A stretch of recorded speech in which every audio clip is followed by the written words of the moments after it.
تو آئیے دیکھتے ہیں کہ وہ کون سی دعائیں ہیں جو نعمتوں کی حفاظت کے لیے ہمیں سکھائی گئی ہیں، اور اسی طرح وہ کون سے طریقے ہیں کہ جن کے ذریعے نعمتوں کی حفاظت ہوتی ہے اور نعمتیں طویل عرصے تک انسان کے پاس رہتی ہیں اور انسان ایک پرلطف زندگی گزار سکتا ہے۔ اور اس کے لیے ہم کوشش کے ساتھ ساتھ جب دعا کرتے ہیں تو اللہ تعالیٰ دعاؤں کا سننے والا ہے۔ جیسے ہم دیکھتے ہیں کہ ایک مرتبہ اکرمہ بن ابی جہل نے، جب نبی صلی اللہ علیہ وسلم نے مکہ فتح کر لیا اور وہ بھاگ گیا وہاں سے اور جا کر کشتی میں سوار ہو گیا، اور جب کشتی ڈوبنے لگی تو کشتی کے مالک نے کہا کہ اب تمہارے بت تمہیں نہیں بچا سکتے، صرف ایک اللہ کو پکارو، وہی تمہاری مشکل آسان کرے گا۔ تو اس وقت اکرمہ کی آنکھیں کھل گئی کہ اگر اس وقت صرف ایک اللہ کو پکارنا ہے تو یہی وہ بات ہے کہ جو محمد ہمیں اتنے عرصے سے بتا رہے ہیں اور ہماری سمجھ میں نہیں آ رہی۔ تو بہرحال انہوں نے اس وقت اللہ تعالیٰ سے عہد کیا کہ اگر آج میں یہاں سے زندہ بچ نکلا تو میں محمد صلی اللہ علیہ وسلم کے پاس حاضر ہو کر اسلام قبول کر لوں گا۔ تو بہرحال انہوں نے اپنا عہد پورا کیا اور پھر اسلام کی بہت ساری خدمت بھی کی۔ تو اس میں ہم دیکھتے ہیں کہ انہوں نے ایک مرتبہ سچے دل سے اللہ تعالیٰ کو پکارا تھا اور ان کی پکار سن لی گئی، دعا قبول ہو گئی اور ایک بہت بڑے طوفان سے وہ بچ نکلے۔ تو اسی طرح ہم میں سے ہر شخص کو اپنی زندگی میں ضرور اس بات کا تجربہ ہوتا ہے کہ وہ کہیں نہ کہیں مشکل میں مبتلا ہوتا ہے اور پھر اللہ تعالیٰ کو پکارتا ہے اور اللہ تعالیٰ اس کی پکار سنتے ہیں۔ یہ الگ بات ہے کہ بعض اوقات جب ہمیں اللہ تعالیٰ نعمت سے نوازتے ہیں تو ہم پھر پلٹ جاتے ہیں اپنی ہی دنیا میں اور اللہ تعالیٰ کو بھول جاتے ہیں۔ تو اللہ تعالیٰ کو بھولنے کی بجائے اس کا ذکر اور اس کا شکر ادا کرتے رہنا چاہیے، اور خصوصاً جب ہم دعا کر رہے ہوں تو ساتھ ساتھ اللہ تعالیٰ کی تعریف بھی کرتے جائیں۔ الحمدللہ، اللہ اکبر، لا الہ الا اللہ، جو بھی کلمات دل سے نکلے اللہ کی تعریف کے انہی کو پڑھ لینا چاہیے۔ اور اگر عربی زبان میں نہ بھی یاد ہو تو اپنی زبان میں جو بھی ہم بولتے ہیں اور جس میں ہم اپنے آپ کو زیادہ بہتر طور پر سمجھتے ہیں کہ ہم اللہ تعالیٰ کو پکار سکتے ہیں، اس زبان میں اللہ تعالیٰ کو پکاریں اور پھر محمد صلی اللہ علیہ وسلم پر درود شریف پڑھیں، تو انشاءاللہ اللہ سبحانہ وتعالی دعائیں سنے گا۔ جہاں تک نعمتوں کے زوال کا تعلق ہے، یعنی نعمتوں کے ختم ہو جانے کا تعلق ہے، تو یہ دراصل انسان کا ایک امتحان بھی ہے اور اس کے ساتھ ساتھ بعض اوقات عذاب بھی۔ جہاں تک یہ اللہ تعالیٰ کی طرف سے بندے کے لیے آزمائش ہے تو اس بارے میں رسول اللہ صلی اللہ علیہ وسلم نے فرمایا، اللہ تعالیٰ فرماتا ہے، جب میں کسی مومن بندے کی محبوب چیز دنیا والوں میں سے اٹھا لیتا ہوں پھر وہ ثواب کی نیت سے صبر کرتا ہے تو اس کا بدلہ جنت ہے۔ یعنی اللہ تعالیٰ بندے کو بڑا مقام دینا چاہتے ہیں تو اسے دنیا کی کسی نعمت سے محروم کر دیتے ہیں، لیکن اس وقت ضروری ہے کہ بندہ اللہ تعالیٰ کے فیصلے پر راضی ہو جائے، اس کی رضا پہ راضی ہو جائے۔ تو جو راضی ہوتا ہے اللہ تعالیٰ اس سے راضی ہو جاتا ہے، اور جس سے راضی ہو جائے رب، اس کے لیے پھر جنت ہی جنت ہے۔ پھر اسی طرح یہ ہے کہ بعض اوقات انسان کو ملنے والی نعمتیں جب لے لی جاتی ہیں تو وہ اس کے گناہوں کا کفارہ بن جاتی ہیں، کیونکہ بعض اوقات ہم اللہ تعالیٰ کی نعمتیں پا کر وہ شکر ادا نہیں کر رہے ہوتے یا اطاعت نہیں کر رہے ہوتے تو اللہ تعالیٰ پھر وہ نعمت واپس لے لیتا ہے تاکہ بندہ ہوش میں آئے اور اللہ تعالیٰ کی عبادت کی طرف راغب ہو جس کے لیے اللہ تعالیٰ نے انسان کو پیدا کیا ہے۔ پھر اسی طرح یہ ہے کہ بعض آزمائشوں پر صبر بہت بڑے اجر کا باعث بنتا ہے جو عام طور پر انسان نہیں کر سکتا یا عام طور پر اتنا بڑا اجر حاصل نہیں کر سکتا۔ رسول اللہ صلی اللہ علیہ وسلم سے طاعون کے متعلق پوچھا گیا تو آپ نے بتایا کہ یہ ایک عذاب تھا جو اللہ جس پر چاہتا تھا بھیج دیتا تھا، لیکن اس امت کے مسلمانوں پر اللہ نے اسے رحمت بنا دیا۔ اب جو شخص طاعون کی بیماری میں مبتلا ہو اور اس شہر میں ثواب کی نیت سے صبر کرتے ہوئے رکا رہے اور یقین رکھتا ہو کہ اسے صرف وہی مصیبت آ سکتی ہے جو اللہ تعالیٰ نے اس کے لیے لکھ دی ہے تو اسے شہید کے برابر اجر ملے گا۔ پھر اسی طرح ایمان والوں کے لیے، صبر کرنے والوں کے لیے نعمتوں کا جانا، تکلیفوں کا آنا، بیماریوں کا آنا، جہاں بہت بڑے اجر اور ثواب کی بات ہے وہاں اللہ کے نافرمانوں کے لیے یہ عذاب بھی ہے، کیونکہ فرق یہیں سے پتہ چلے گا کہ کون سی مصیبت کس کے لیے رحمت ہے اور کس کے لیے عذاب ہے، کہ جو آزمائش میں پڑنے کے بعد اللہ تعالیٰ کے قریب ہو جائے، اللہ تعالیٰ کی طرف جھک جائے، اللہ سے دعائیں مانگنے لگے، اپنے اعمال کی اصلاح کر لے، اس کے لیے آزمائش ایک نعمت ہے، یعنی اس کے لیے نعمت کا جانا بھی ایک نعمت ہے۔ اور جو شخص نعمت کے جانے پر، آزمائش کے آنے پر اللہ تعالیٰ سے ناراض ہو جائے اور اپنے رویے میں کوئی تبدیلی نہ کرے، اپنے اعمال کی کچھ اصلاح نہ کرے، تو وہ اس کے لیے عذاب ہی عذاب ہے۔ جیسا کہ ہم دیکھتے ہیں کہ آل فرعون کو اللہ تعالیٰ نے مختلف طریقے سے آزمایا۔ ارشاد باری تعالیٰ ہے وَلَقَدْ أَخَذْنَا آلَ فِرْعَوْنَ بِالسِّنِينَ وَنَقْصٍ مِّنَ الثَّمَرَاتِ لَعَلَّهُمْ يَذَّكَّرُونَ، پھر ہم نے آل فرعون کو کئی سال تک قحط اور پیداوار کی کمی میں مبتلا رکھا تاکہ وہ نصیحت پکڑے، لیکن کیا ہوا؟ انہوں نے نصیحت نہیں پکڑی، وہ ایمان نہیں لائے، تو یہ آزمائشیں ان سب کے لیے ایک عذاب تھیں۔ پھر یہاں ایک سوال یہ بھی پیدا ہوتا ہے کہ نعمتوں کا زوال ہوتا کیوں ہے؟ یعنی آزمائش عذاب تو اپنی جگہ، لیکن نعمتیں کیوں چلی جاتی ہیں؟ اس میں انسان کا کیا ہاتھ ہوتا ہے؟ تو سب سے پہلی چیز یہ کہ انسان جب کسی نعمت کی قدر نہیں کرتا یا اس پر شکر گزار نہیں ہوتا تو وہ نعمت اس سے چلی جاتی ہے۔ قرآن مجید میں اللہ تعالیٰ فرماتے ہیں أَلَمْ تَرَ إِلَى الَّذِينَ بَدَّلُوا نِعْمَةَ اللَّهِ كُفْرًا وَأَحَلُّوا قَوْمَهُمْ دَارَ الْبَوَارِ، کیا تو نے ان لوگوں کی طرف نہیں دیکھا جنہوں نے اللہ کی نعمت کو ناشکری سے بدل دیا اور اپنی قوم کو ہلاکت کے گھر میں لا اتارا؟ یعنی جب کوئی قوم ناشکری کرتی ہے تو اس سے نعمتوں کا زوال ہو جاتا ہے۔ ایک اور جگہ پر بھی آتا ہے وَضَرَبَ اللَّهُ مَثَلًا قَرْيَةً كَانَتْ آمِنَةً مُطْمَئِنَّةً يَأْتِيهَا رِزْقُهَا رَغَدًا مِّن كُلِّ مَكَانٍ فَكَفَرَتْ بِأَنْعُمِ اللَّهِ فَأَذَاقَهَا اللَّهُ لِبَاسَ الْجُوعِ وَالْخَوْفِ بِمَا كَانُوا يَصْنَعُونَ۔ اور اللہ نے ایک بستی کی مثال بیان کی جو اطمینان والی تھی، اس کے پاس اس کا رزق کھلا ہر جگہ سے آتا تھا، تو اس نے اللہ کی نعمتوں کی ناشکری کی تو اللہ نے اسے بھوک اور خوف کا لباس پہنا دیا اس کے بدلے جو وہ کیا کرتے تھے۔ پھر اسی طرح غرور اور تکبر نعمتوں کے زوال کا سبب بنتا ہے، اور تکبر کہتے ہیں حق بات کا انکار کرنا، اپنے آپ کو بڑی چیز سمجھنا اور صحیح بات کو نہ ماننا۔ ایک شخص نبی صلی اللہ علیہ وسلم کی موجودگی میں بائیں ہاتھ سے کھانا کھا رہا تھا، تو آپ نے اس کو منع کیا اور کہا کہ دائیں ہاتھ سے کھاؤ، تو اس نے کہا میں دائیں سے نہیں کھا سکتا، تو آپ نے فرمایا تم کبھی نہ کھا سکو، اور وہ مرتے دم تک پھر اپنا دایاں ہاتھ اوپر نہیں اٹھا سکتا تھا۔ تو اس سے یہ پتہ چلتا ہے کہ بعض اوقات انسان جب اللہ اور اس کے رسول صلی اللہ علیہ وسلم کی کسی بات کو واضح طور پر ماننے سے انکار کر دیتا ہے تو اس پر بھی انسان کا امتحان ہو جاتا ہے۔ پھر اسی طرح نعمتوں کی نسبت اپنی طرف کرنا کہ ہم یہ سب کچھ اپنی محنت سے کر رہے ہیں اور ہماری کوشش ہے، اور اللہ سبحانہ وتعالیٰ کا شکر ادا نہ کرنا۔ اس سلسلے میں ہم دیکھتے ہیں کہ قارون ہے، قارون کو اللہ نے بہت کچھ دے رکھا تھا، لیکن وہ اسے اللہ کی رحمت یا اللہ کا انعام نہیں سمجھتا تھا۔ وہ کہتا تھا قال انما اوتیتہ علی علم عندی، کہ یہ سب کچھ تو مجھے اس علم کی بدولت ملا ہے جو مجھے حاصل ہے، یہ تو میرا اپنا کمال ہے، میری اپنی محنت ہے۔ پھر کیا ہوا؟ فخسفنا بہ وبدارہ الارض، ہم نے اس کو اور اس کے گھر کو زمین میں دھنسا دیا۔ فما کان لہ من فئۃ ینصرونہ من دون اللہ وما کان من المنتصرین، تو ہم نے اسے اور اس کے گھر کو زمین میں دھنسا دیا، پھر نہ اس کے لیے کوئی جماعت تھی جو اللہ کے مقابلے میں اس کی کوئی مدد کرتی، اور نہ وہ اپنا بچاؤ کرنے والوں میں سے تھا۔ پھر اسی طرح نعمتوں کے زوال کا ایک سبب نعمتوں کو غیر اللہ کی طرف منسوب کرنا، یعنی دوسروں کو اس کا سبب بتانا اور اللہ تعالیٰ سے دھیان ہٹ جانا اور اللہ کو یاد نہ کرنا اور اس کا شکر ادا نہ کرنا بڑی ہلاکت ہے بہت تانا دینے والے اور بہت عیب لگانے والے کے لیے۔ وہ جس نے مال جمع کیا اور اسے گن گن کر رکھا، وہ گمان کرتا ہے کہ بے شک اس کا مال اسے ہمیشہ زندہ رکھے گا، یعنی مال کی وجہ سے اس کی شہرت ہوگی۔ تو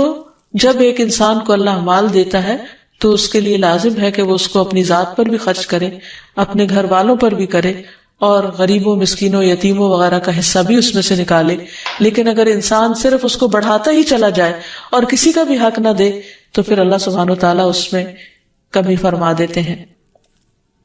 حضرت اسماء بنت ابی بکر کی روایت ہے، وہ کہتی ہے کہ مجھے رسول اللہ صلی اللہ علیہ وسلم نے فرمایا خرچ کرو، یا تھوڑا تھوڑا کر کے خرچ کرتی رہو، گن گن کر نہ رکھو، ورنہ اللہ بھی گن گن کر دے گا، یعنی جو تمہیں اللہ دیتا ہے اس میں سے دوسروں کا حصہ بھی نکالتی رہو۔ اسی طرح ایک اور روایت سے بھی پتہ چلتا ہے کہ جو لوگ اللہ کے راستے میں خرچ نہیں کرتے ان کے مال کس طرح ضائع ہو جاتے ہیں۔ ابو درداء کہتے ہیں کہ رسول اللہ صلی اللہ علیہ وسلم نے فرمایا جب بھی سورج طلوع ہوتا ہے تو اس کے دونوں پہلوؤں میں 2 فرشتے بھیجے جاتے ہیں جو یہ منادی کرتے ہیں اور اس منادی کو دو بوجھوں یعنی جن و انس کے علاوہ تمام اہل زمین سنتے ہیں کہ اے لوگو اپنے رب کی طرف آؤ، کیونکہ وہ تھوڑا جو کافی ہو جائے اس زیادہ سے بہتر ہے جو غفلت میں ڈال دے۔ اسی طرح جب بھی سورج غروب ہوتا ہے تو اس کے دونوں پہلوؤں میں 2 فرشتے بھیجے جاتے ہیں جو آواز لگاتے ہیں، منادی کرتے ہیں، اور اس منادی کو بھی 2 بوجھوں کے علاوہ تمام اہل زمین سنتے ہیں کہ اے اللہ خرچ کرنے والے کو اس کا نعم البدل عطا فرما، اور اے اللہ روک کر رکھنے والے کے مال کو ہلاک کر دے۔ تو اس سے یہ پتہ چلتا ہے کہ جو بندہ خرچ نہیں کرتا اس کا مال ضائع ہو جاتا ہے، اور جو دیتا ہے اس کے لیے وعدہ ہے کہ اللہ تعالیٰ اس کو اس کا بہترین نعم البدل اور عطا فرمائے گا۔ پھر اسی طرح لوگوں کی ضرورتیں پوری نہ کرنا، پھر بخل کرنا، کیونکہ بخل کرنے والے، کنجوسی کرنے والے یہ سمجھتے ہیں کہ یہ ان کے حق میں بہتر ہے، حالانکہ قرآن کی روح سے وہ ان کے حق میں بہتر نہیں۔ پھر اسی طرح بخل کرنا، کنجوسی سے کام لینا، جیسے قرآن مجید میں باغ والوں کا قصہ بیان کیا گیا سورۃ القلم میں، کہ انہوں نے بخل کا فیصلہ کیا اور کہا کہ ہم آج اپنا باغ جب کاٹیں گے، اس کا پھل لیں گے تو کسی بھی مسکین کو کچھ نہیں دیں گے، کسی اور کے اوپر ہم خرچ نہیں کریں گے۔ تو ہوا کیا کہ وہ صبح اندھیرے میں اپنے گھر سے نکلے تاکہ جا کے باغ کا پھل اتار لیں، لیکن وہاں جب گئے تو باغ جلا پڑا تھا، اور وہ پریشان ہو کر رہ گئے کہ یہ کیا ہوا، کیا ہم راستہ بھول گئے ہیں، کہیں اور آ نکلے ہیں؟ لیکن حقیقت یہ ہے کہ اللہ سبحانہ وتعالیٰ نے ان کو اس بخل کی سزا دی تھی اور ان سے نعمت واپس لے لی۔ پھر اسی طرح لوگوں کو دیتے ہوئے تنگ پڑنا کہ یہ کیوں مانگتے ہیں یا کیوں لیتے ہیں ان سے۔ عبداللہ بن عمر کہتے ہیں کہ رسول اللہ صلی اللہ علیہ وسلم نے فرمایا، اللہ تعالیٰ کے پاس لوگوں کے لیے نعمتیں ہیں، وہ انہیں ان کے پاس اس وقت تک باقی اور ثابت رکھتا ہے جب تک کہ وہ مسلمانوں کی حاجات پوری کرنے میں لگے رہتے ہیں اور ان سے تنگ نہیں ہوتے، اور جب وہ ان سے تنگ ہو جاتے ہیں تو اللہ تعالیٰ وہ انہیں دوسرے لوگوں کی طرف منتقل کر دیتا ہے، یعنی وہی نعمتیں دوسروں کو مل جاتی اور وہ دوسروں کے ہاتھوں ان کو خرچ کرواتا ہے۔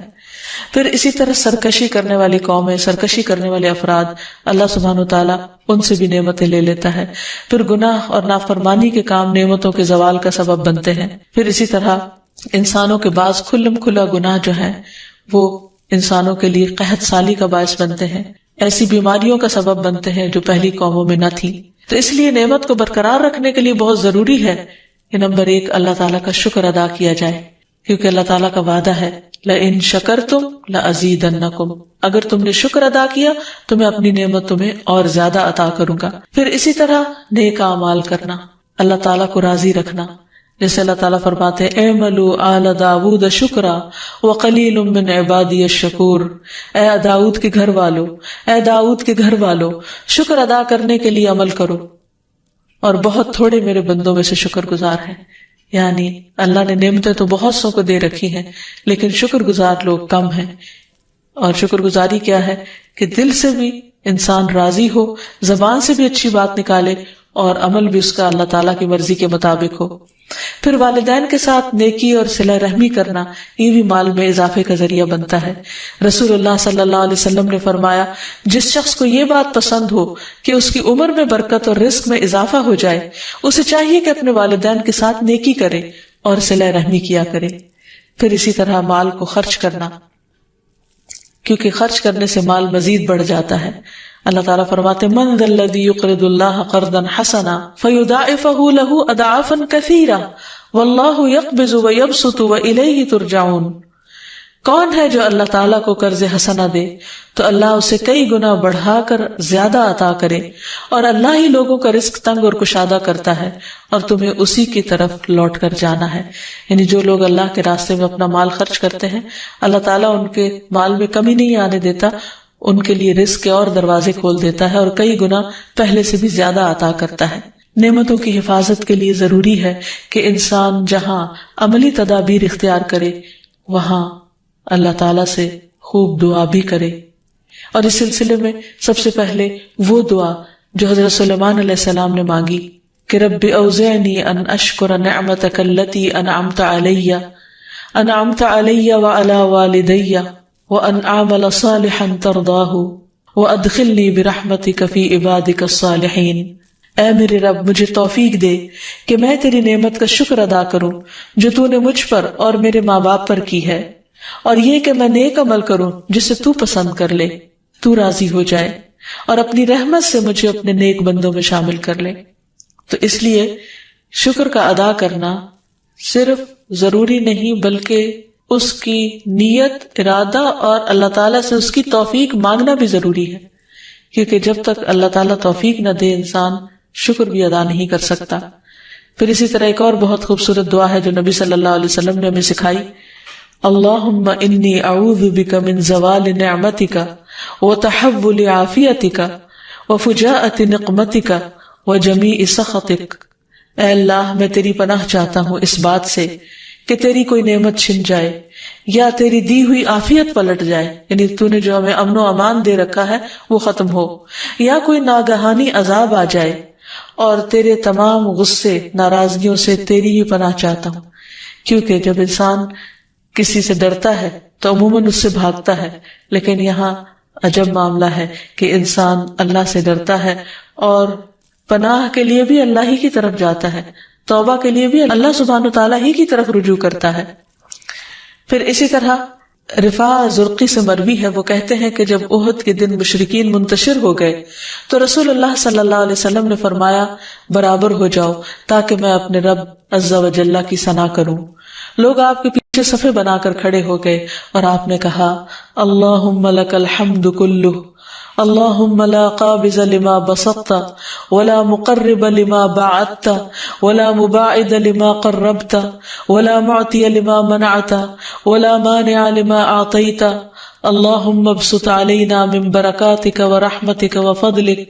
وفضلک ورزقک، اللہم انی اسألک النعیم المقیم الذي لا يحول ولا يزول، اللهم إني أسألك النعيم يوم العيلة والأمن يوم الحرب،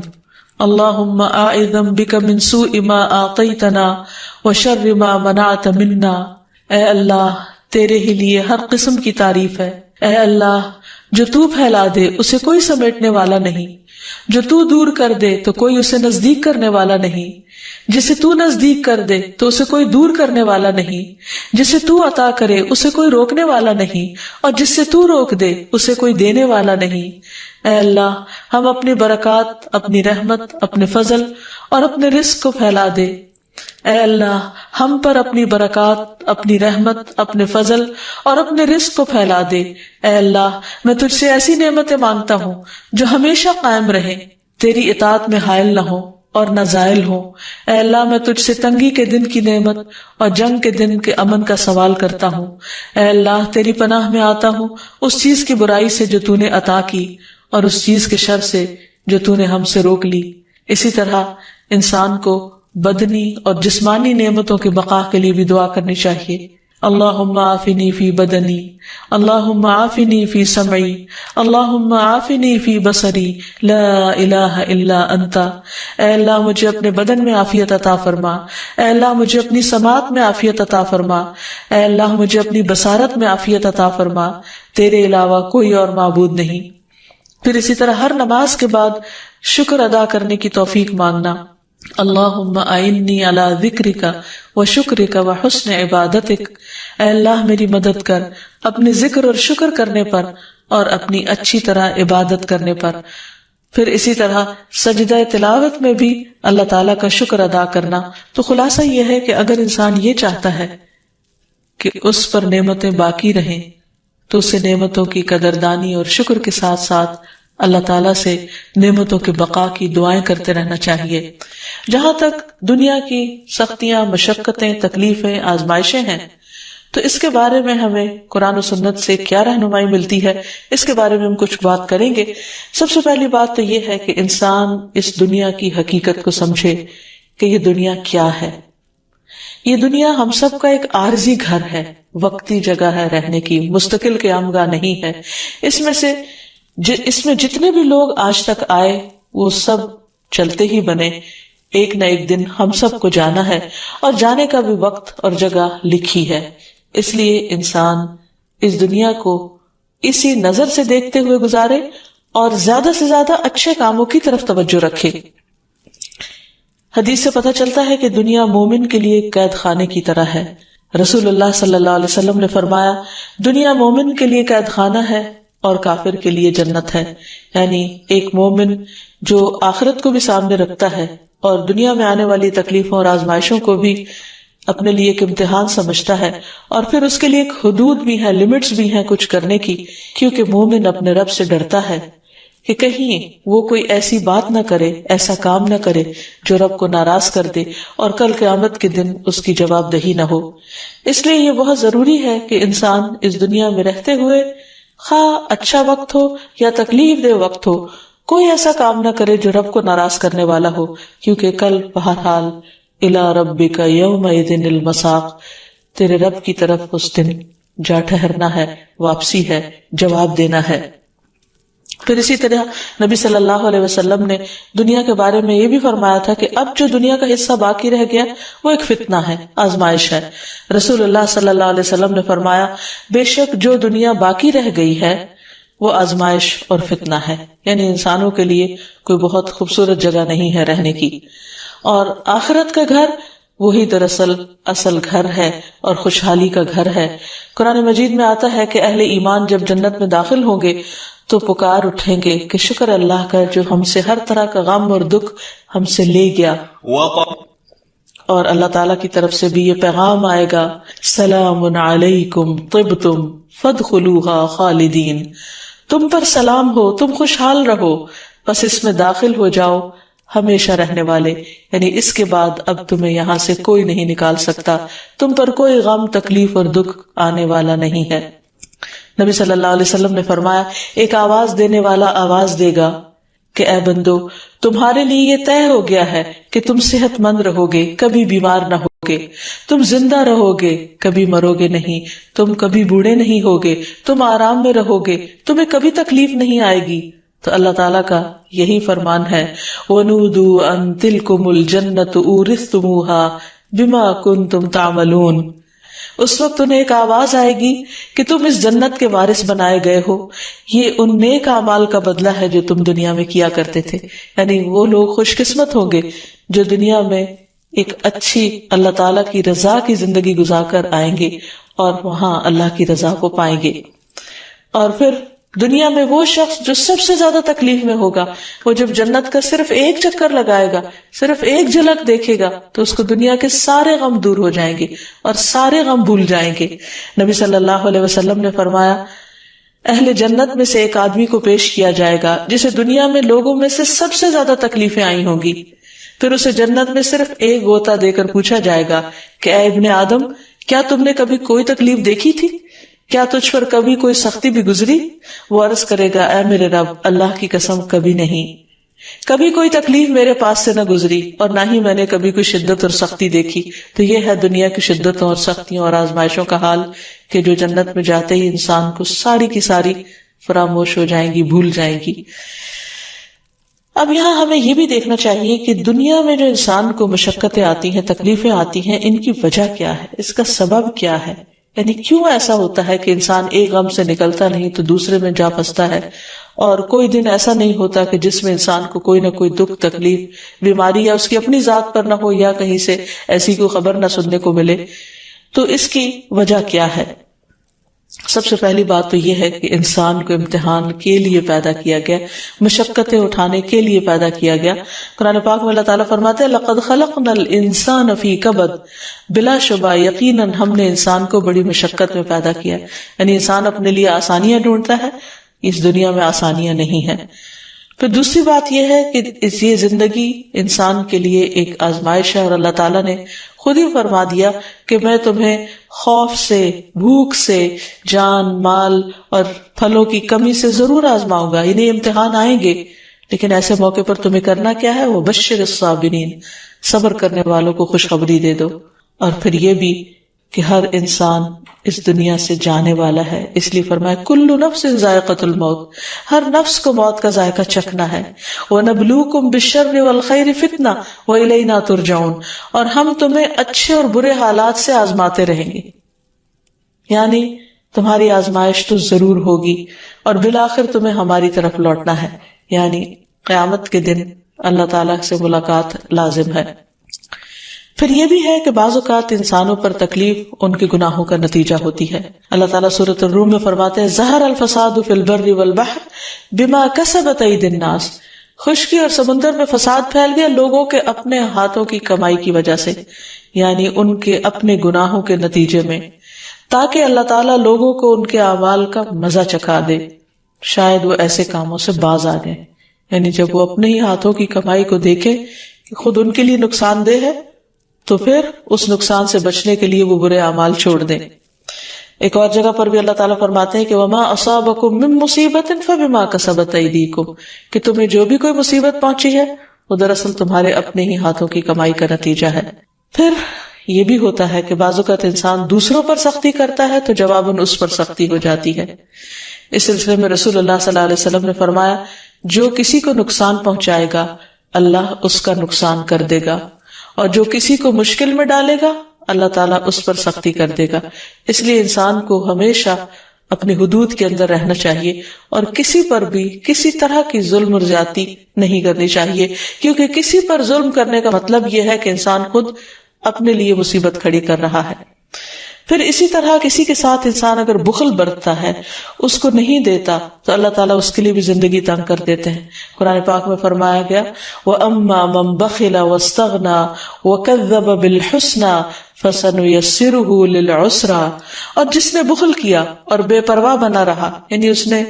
اللہ تعالیٰ کی باتوں کی اور بندوں کی ضروریات کی پرواہ ہی نہیں کی، وَكَذَّبَ بِالْحُسْنَى، اور بھلائی کو جھٹلا دیا، تو ہم اسے تنگی کی راہ پر چلنے کی سہولت دیں گے، نہیں پھر اس کے لیے ایک کے بعد ایک تنگی کھڑی کر دیں گے۔ پھر اسی طرح انسان کو کسی کی عزت اور آبرو کے درپے نہیں ہونا چاہیے، کیونکہ اس سے بھی انسان کے راستے میں مشکلات آتی ہیں۔ ابو برزہ الاسلمی فرماتے ہیں کہ رسول اللہ صلی اللہ علیہ وسلم نے فرمایا کہ اے ان لوگوں کی جماعت جو صرف زبان سے ایمان لائے ہو اور ان کے دلوں میں ایمان داخل نہیں ہوا، مسلمانوں کی غیبت مت کیا کرو، یعنی ان کے پیٹھ پیچھے ان کی برائیاں مت کیا کرو، اور ان کی عزت و آبرو کے درپے نہ ہو، اس لیے کہ جو کسی کی عزت کے پیچھے پڑتا ہے اللہ تعالیٰ اس کی عزت کے درپے ہو جاتے ہیں، اور اللہ تعالیٰ جس کی عزت کے درپے ہو جائیں تو اس کو اس کے گھر میں ہی رسوا کر دیتے ہیں۔ اس لیے اس معاملے میں بھی انسان کو بہت احتیاط برتنی چاہیے کہ بغیر تحقیق کے کسی کے بارے میں کچھ نہ کہے۔ اس کے بعد ہم یہ دیکھتے ہیں کہ مشقتیں تو آتی ہیں، کبھی اللہ تعالیٰ کی طرف سے امتحان ہوتی ہیں اور کبھی انسان کے گناہوں کا نتیجہ ہوتی ہیں۔ تو ایسے موقع پر کرنا کیا چاہیے، حل کیا ہے؟ سب سے پہلی بات تو یہی کہ انسان اللہ سبحانہ تعالیٰ کی طرف رجوع کرے، کیونکہ اللہ تعالیٰ ہی آسانیاں پیدا کرنے والا ہے۔ کیونکہ اللہ تعالیٰ فرماتے ہیں وَنُيَسِّرُكَ لِلْيُسْرَىٰ، اور ہم تجھے آسان راستے کے لیے سہولت دیں گے۔ تو آسانی اللہ کی طرف سے ہوتی ہے، اور وہ کس کے لیے ہوتی ہے؟ جو اللہ کا تقوی اختیار کرتا ہے۔ وَمَن يَتَّقِ اللَّهَ يَجْعَل لَّهُ مَخْرَجًا، جو اللہ کا تقوی اختیار کرتا ہے اللہ تعالیٰ اس کے لیے ہر مشکل سے نکلنے کا راستہ بنا دیتے ہیں۔ ہمیشہ کوئی نہ کوئی راہ، کوئی نہ کوئی حل، کوئی نہ کوئی سولوشن نکل آتے، لیکن اس کے لیے کیا ضروری ہے، کیا شرط ہے کہ انسان اللہ سے ڈرنے والا ہو۔ پھر اسی طرح ضروری ہے کہ انسان ایسے مواقع پر صبر سے کام لے، اور صبر کیا ہے کہ انسان غصے میں آ کر، غم کی وجہ سے، تکلیف اور شدت اور پریشانی کی وجہ سے اپنی زبان سے کوئی ناروا بات نہ نکالے، کوئی ناحق بات نہ نکالے۔ جیسے نبی صلی اللہ علیہ وسلم اپنے ایک بیٹے کی وفات کے موقع پر رو رہے تھے تو صحابہ نے عرض کیا کہ یا رسول اللہ صلی اللہ علیہ وسلم آپ بھی روتے ہیں؟ تو آپ نے فرمایا ہاں، آنکھ آنسو بہاتی ہے اور دل غمگین ہے، لیکن زبان سے وہی نکلے گا جو اللہ تعالیٰ کو پسند ہے۔ کوئی ایسی بات زبان سے نہیں نکلے گی کہ جو اللہ تعالیٰ کو ناراض کر دے۔ تو اس لیے تکلیف کے موقع پر انسان کو ہمیشہ یہ یاد رکھنا چاہیے کہ وہ کیا کر رہا ہے، اس کا رد عمل کیا ہے، کس طرح وہ ریاکٹ کر رہا ہے، کیا باتیں کر رہا ہے۔ اور جو لوگ صبر کرتے ہیں تو ان کی تعریف اللہ تعالیٰ نے بیان کی، فرمایا وَالصَّابِرِينَ فِي الْبَأْسَاءِ وَالضَّرَّاءِ وَحِينَ الْبَأْسِ اولئک الذین صدقوا واولئک هم المتقون، جو تنگ دستی اور تکلیف میں اور لڑائی کے وقت صبر کرتے ہیں یہی لوگ ہیں جنہوں نے سچ کہا اور یہی بچنے والے ہیں۔ یعنی ایسے ہی لوگ سچے مومن ہیں جو تنگی اور تکلیف میں اپنے آپ کو سنبھال لیتے ہیں، صبر سے کام لیتے ہیں۔ اور اللہ تعالیٰ نے یہ بھی بتا دیا تھا، وارن کر دیا تھا کہ تم ضرور آزمائے جاؤ گے، لَتُبْلَوُنَّ فِي أَمْوَالِكُمْ وَأَنفُسِكُمْ، تمہارے مالوں میں، تمہارے نفسوں میں تمہیں ضرور آزمایا جائے گا، ضرور با ضرور۔ اور تم لوگوں سے ہر طرح کی باتیں بھی سنو گے، لیکن پھر کیا کرنا ہے ایسے موقع پر؟ وَإِن تَصْبِرُوا وَتَتَّقُوا فَإِنَّ ذَلِكَ مِنْ عَزْمِ الْأُمُورِ، اگر تم صبر اور تقوی سے کام لو تو یہ بڑی ہمت کے کام یعنی آسان نہیں ہے صبر کرنا، لیکن ناممکن بھی نہیں ہے، اور ہر وقت تبدیل ہو جاتا ہے۔ صرف اس تکلیف کے وقت میں انسان اگر اپنے آپ کو کنٹرول کر لیتا ہے، اپنی زبان کو، اپنے ری ایکشن کو ایک لمٹ اور حدود کے اندر لے آتا ہے، تو اللہ سبحانہ وتعالیٰ جلد ہی اس کے حالات تبدیل کر دیتے ہیں، اور بعض اوقات اس کو پہلے سے بھی زیادہ بہتر چیز عطا کرتے ہیں۔